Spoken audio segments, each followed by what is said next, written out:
அவர் ஒண்ணுமே சொல்லலையேங்க, இது வரைக்கும் ஒண்ணுமே சொல்லலையே. மாநாட்டுல வந்து முழா நீட்டுக்கு படிச்சாரு, அது ஒண்ணுதான் இப்ப அவர்கிட்ட இருந்து நமக்கு ஏதோ ஒன்று சொல்ல வர்றாருங்கிறது தெரிஞ்சுது. அதுக்கப்புறம் எங்க அவர் தீவிரமான அரசியலில் ஈடுபட்டாரு? எங்கேயுமே ஈடுபடலையே. அப்பப்போ ஏதோ ஒரு போட்டோ வச்சு மாலையை போட்டுக்கிட்டே இருக்காரு. அப்போதான் நமக்கு தெரியுது, ஓஹோ இவங்களுக்கு நினைவு நாளோ ஏதோ பிறந்த நாளோ வந்திருக்கு அப்படின்னு நமக்கு தெரியுது. அதை தாண்டி வேற என்ன அரசியல் இங்கே பண்ணாரு அவர்? ஒண்ணுமே பண்ணலையே. இப்போ இதுல அண்ணா யூனிவர்சிட்டியில ஒரு பெண்ணுக்கு பாலியல் வன்கொடுமை நடந்தது கூட 4 நாள் கழிச்சு தான் அவர் அறிக்கையை கொடுக்குறாரு. ஸோ அப்படிதான் வந்து அரசியலை அவர் கவனிச்சுட்டு இருக்காரு. உடனுக்குடன் வந்து ஒரு பிரச்சனையை அணுகணுங்கிறதே இன்னும் அவருக்கு வரல. அவரை பொறுத்தளவுக்கு நம்ம 2026 தான் நம்ம கணக்குன்னே அவர் நினைக்கிறாரு.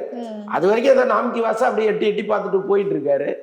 பட் அவருடைய அரசியலே கொஞ்சம் வினோதமா தான் இருக்கு. இதனால மக்களின் அரசியல் புரிதலை கணிக்க தடுமாறுகிறாரா விஜய்? தடுமாறுறாரான்னு நம்ம சொல்ல முடியாது. ஏன்னா அவர் ஒரு முடிவை எடுத்துட்டாரு. அவர் இந்த 2026 வரைக்கும் எவன் என்ன சொன்னாலும் நம்ம காதலையும் வாங்கக்கூடாது. இந்த உசுப்பேத்திரவன்ட்ட உம்முன்னும் கடுப்பேத்திரவன்ட்ட கம்முன்னு இருக்கணும்னு சொன்னார் இல்லையா? அது ரொம்ப சரியா இப்பதான் அவர் பயன்படுத்திட்டு இருக்காரு. இப்போ இடைத்தேர்தலில் அவர் நிக்கணும்னு பேசாத ஆட்கள் யாராவது இருக்காங்களா? ஆனா எல்லாத்தையும் கவனிச்சுட்டு தானே இருக்காரு. எதுக்கு நம்ம இதுக்கெல்லாம் பதில் சொல்லணும்? நாம என்ன நினைக்கிறோமோ செய்வோம் அப்படின்னு இருக்காரு அவரு.